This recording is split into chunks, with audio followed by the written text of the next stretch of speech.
警忽然发现肇事逃逸的车子竟然跟铁面无私的法官的车子极为的相似。为了确认这件事，他特意赶到法院找到了秦玉。秦法官，请问你的车现在在哪？见到刑警上门，秦玉的心猛地一沉，我隔着屏幕都能感觉到他那瞬间的慌乱，但他太会藏了，转眼就恢复了法官的沉稳。随后便带着唐轩去看自己的车子，只是车子的车灯已经换了，刮痕还没有修复，像块遮不住的疤，明晃晃的露在那儿。马上去法院指定的修车行。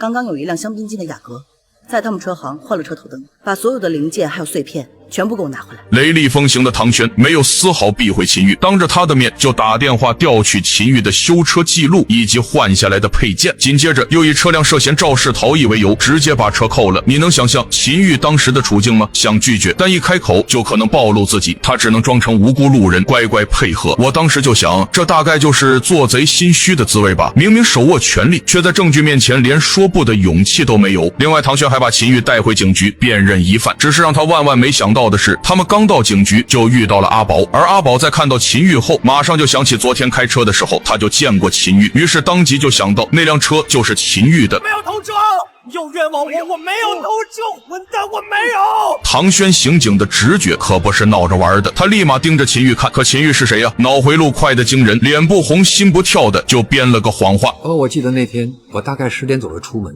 他当时好像在我家对面有出现过。秦玉借着法官的身份稳住了唐轩，唐轩也没有怀疑他的话，本以为这事能蒙混过关，结果车漆化验报告一出来，直接实锤了。秦玉的车就是撞了摩托车的肇事车，更致命的是，警方还在他车里找到了一块指甲盖大小的碎纸片。我注意到秦玉看见纸片的那一刻，瞳孔微微缩了一下，虽然脸上还是静止如水，但眼神里的慌乱是藏不住了。说实话，我真挺佩服他的忍功，可转念一想，这种忍不是底气，是心虚到极致的硬撑啊。这块纸碎应该是来自一本当值警员的记事本。秦玉很明白这个碎纸片是怎么来的，秦玉能憋成这样，我也是挺佩服他的。不过秦玉还是很快就想到了对策。我的车不见了24小时，在这段期间有什么人可能接触到我的车？